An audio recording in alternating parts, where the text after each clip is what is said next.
welcome back to the Citizen channel. You all stay safe and well. And part 3 of our little thank you, of course, to James McAtee. So check out parts 1 and 2, guys. Yes, so it's a little tribute, a little thank you. He's only a young lad. Who knows? He might come back in the future, but we'll have to work on the basis that he won't be. So this is part 3. In part 2, we left it possibly James McAtee's highest point with City, a hat-trick against hometown club Salford City at the Etihad, of course, in an 8-0 victory in the FA Cup. That was in January 2025. Of course, within 7 months of that, he will be leaving City. But let's continue our look, please, guys. If you like what I try and do, get lots of views on the channel, but you can just smash that like button in the corner. That'd be wonderful. And if you're not already subscribed, if you can do so, that'd be even better. Right, back to on the pitch action. Yes, and his reward for this hat-trick in an 8-0 win over Salford was an 87th minute sub-appearance coming on for Foden in a 2-2 home draw with Brentford on the 14th of January. And despite being a sub again in a 6-0 smashing of Ipswich, yes, my first trip for quite a long time to Ipswich at Portman Road, he added to his goal tally. He was a 63rd minute replacement for KDB and added City's 6 on 69 minutes. It was a Kovacic chip into the box and McAtee headed it home from the penalty spot area with the keeper rooted to the spot. Though it didn't go much better in Paris on the 22nd of January, he came on with the score tied at 2-2 against PSG, replacing KDB on 70 minutes. Just a 5 rating from his brief showing from Manchester Evening News' Simon Pekowski. His next appearance, yep, another disappointing loss, a 5-1 rout basically. Humbling they called it, didn't they, at Arsenal on the 2nd of February. He replaced Foden on 72 minutes with City 3-1 down, and he couldn't do too much to change the game. At least back in the FA Cup, Pep started him again in a 2-1 win at Leyton Orient on the 8th of February. But it didn't go well. Simon Pekowski said nothing he tried really came off, with some neat and clever play failing to materialise into anything substantial.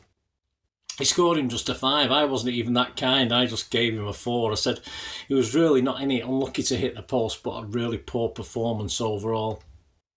In a 4-0 win over Newcastle on the 15th of February, McAtee came on for Foden on 76 minutes. And on 84 minutes from the match report, James McAtee, all alone in the 6-yard box, connects with an Erling Haaland flick-on from a Gundo corner to side volley home at the far post to seal it at 4-0. He got a 7 from Simon Pekowski for that. I said, pops up to get a goal, and I was happy for him. The game was over and so was City's Champions League as they replaced Foden in the Bernabeu on 77 minutes in a 3-1 loss to Real Madrid in the Champions League. Simon Pekowski scored him just a 5. I thought he was our best player on the pitch personally in the time that he had, so I'm not too sure why Simon only gave him a 5. He was also manhandled late in this game for what should have really been a penalty, though 6-3 down on aggregate, it wouldn't have really mattered that much. Little impacts off the bench in our 2-0 loss at home to Liverpool on the 23rd of February replaced KDB on 66 minutes.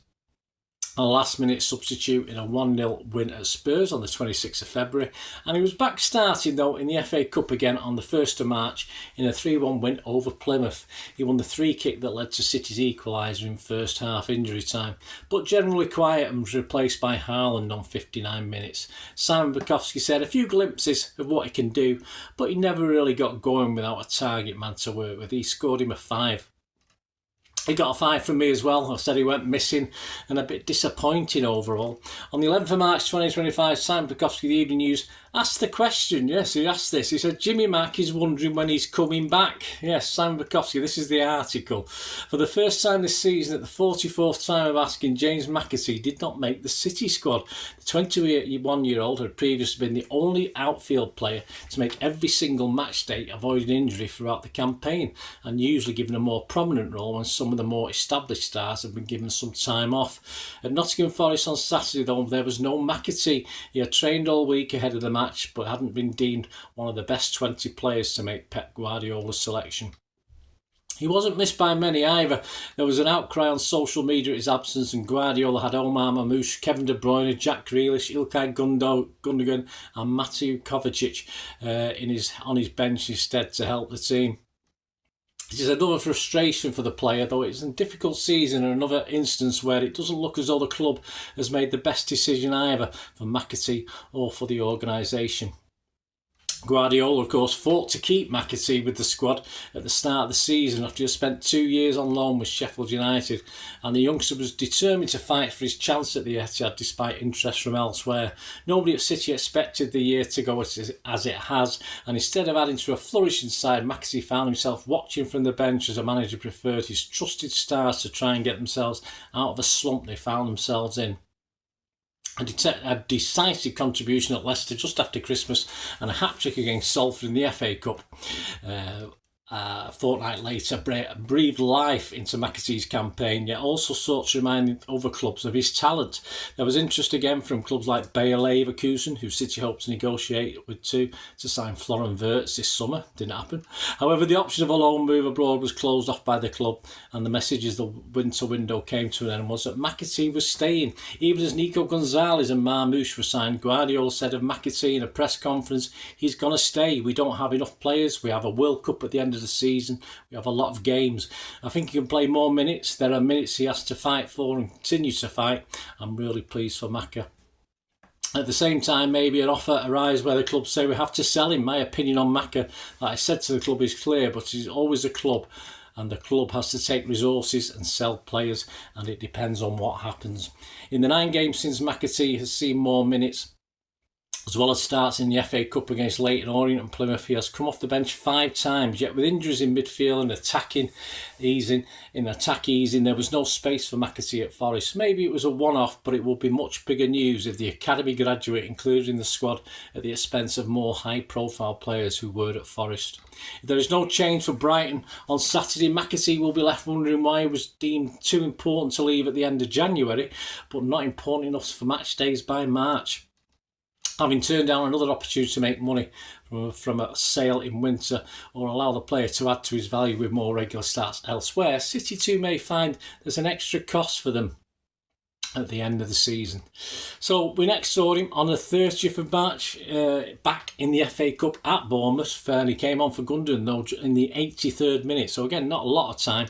On 90 plus 5 minutes, McAtee got a yellow card as City controlled and allowed the game to fizzle out, and he did miss a great opportunity to score. Some of his brief appearance Sofa score stats for that game. He had 14 touches. His pass accuracy was 100%, 8 out of 8. 1 shot on target, 1 shot off, 1 big chance missed. On the 2nd of April, he replaced Doku on 78 minutes to a 2-0 home league win over Leicester. He managed 9 touches, 83% pass accuracy, 5 out of 6 on Sofa score. Lost possession twice, was dribbled past once. Finally, a start against Palace at the Etihad on the 12th of April in a 5-2 win, and a goal for his first for City when starting. Some of the match moments: 6 minutes, McAtee pounces on a KDB ball in behind but side foot straight at Henderson. 35 minutes, James McAtee leaps but can't get enough of his head on the ball to steer Omar Marmoush's excellent cross from the left on target. My verdict on this: McAtee slightly under it, but really should have hit the target with that one. 36 minutes, 2-2, yes, Omar Marmoush smashes the ball home through a thicket of legs from 8 yards after Ilkay had completely miskicked a Kevin De Bruyne header across the face of goal from a James McAtee cross. And my verdict on that one: it was a nice ball to the edge of the box, and McAtee from Kovacic did very, very well. He was denied an assist on 45 plus 1 minutes. Kevin De Bruyne ran onto a pass from McAtee, who took a touch past 2 defenders, then blasted the ball high over the bar from about 10 yards out. 51 minutes, Marmoush squares the ball across the Palace penalty area for McAtee, who blasts high over the bar. 56 minutes, it's 4-2. Ederson spots Jimmy and James McAtee pounces on it just outside the Palace penalty area after darting between defenders. McAtee takes the ball around the onrushing Henderson with a neat touch and then slots it into an empty net. My verdicts on that one: fine margins with this one, great awareness from Ederson and timing from Jimmy, and finally a cool head from Jimmy, who led Henderson around on a leash and even celebrated one of those great flips. There should be a picture up there of that one. A small blot on his match on 67 minutes. McAtee is booked for a late lunge on Jefferson Lerma. 79 minutes, it's 5-2. Nico O'Reilly side-foots home with a volley from just inside the penalty area, connecting with a McAtee cross that was nudged his way off the head of Chris Richards. He was replaced on 82 minutes. So quite a lively game. Probably the most I've seen McAtee involved in a game when I've been doing match reports. Playing for City. He was replaced on 82 minutes. Simon Bukowski said of his game, McAtee made a lot happen, wasn't brilliant at making the most of what some good chances missed, but he took his goal very well and scored him a 7. Me, I had him shaking my head a couple of times, but his finishing percentage, I thought, couldn't be much worse than Haaland at that stage. He got a 7 from me as well, and also a 7 from other journalist Jack Gorn. His stats: 1 goal, 28 touches, 71% pass accuracy, 12 out of 17, 2 key passes.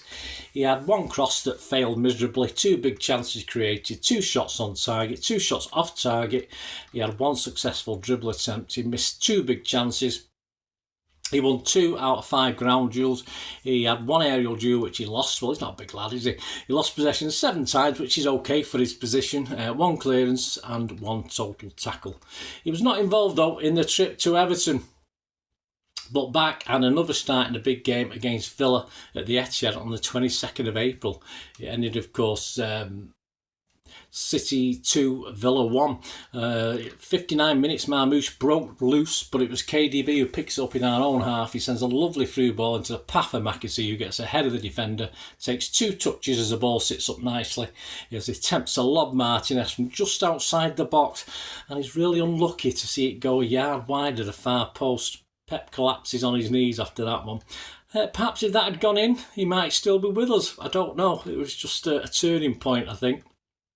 Simon Bukowski said nearly scored a wonder goal after brilliantly latching onto a De Bruyne ball. Should have scored when he ran into O'Reilly's cross. Pressing was excellent. He scored him a 7.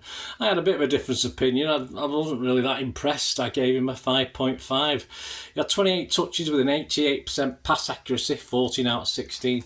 He had 2 crosses, both failed. 1 shot off target. He just won 1 of his 4 ground duels. He won his only aerial duel. Lost possession 6 times. Was fouled once. Interceptions once. And was dribbled past twice. As ever, my thanks to SofaScore. He rated a 6 from Jeremy Cross and Andy Dunn, but a 6.5 from Jack Gorn.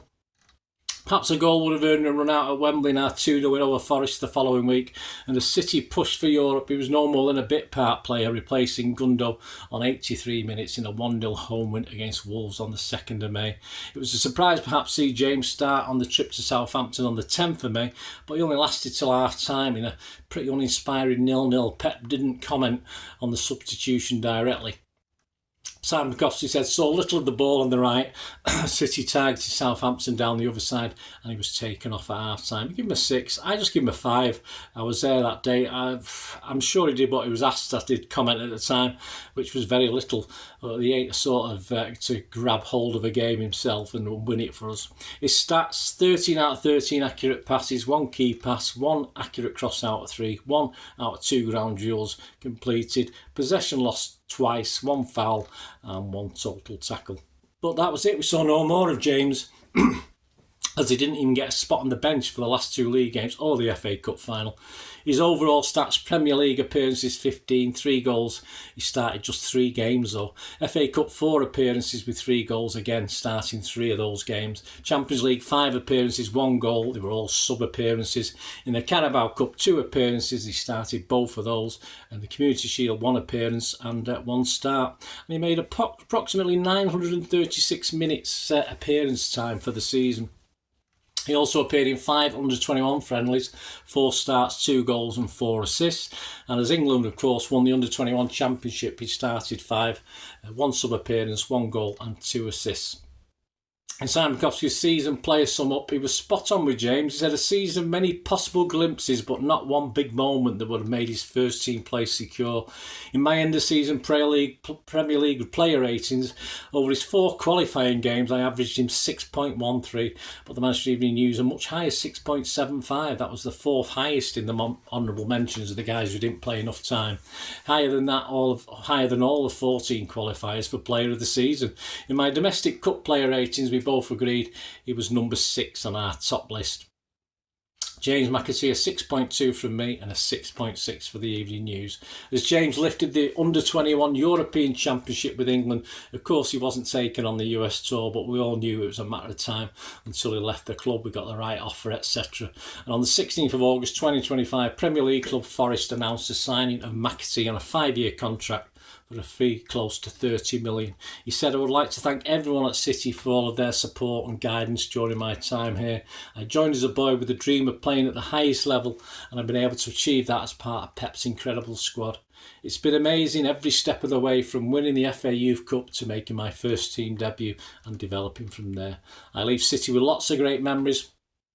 I'm wishing only the best for everyone involved in my development there.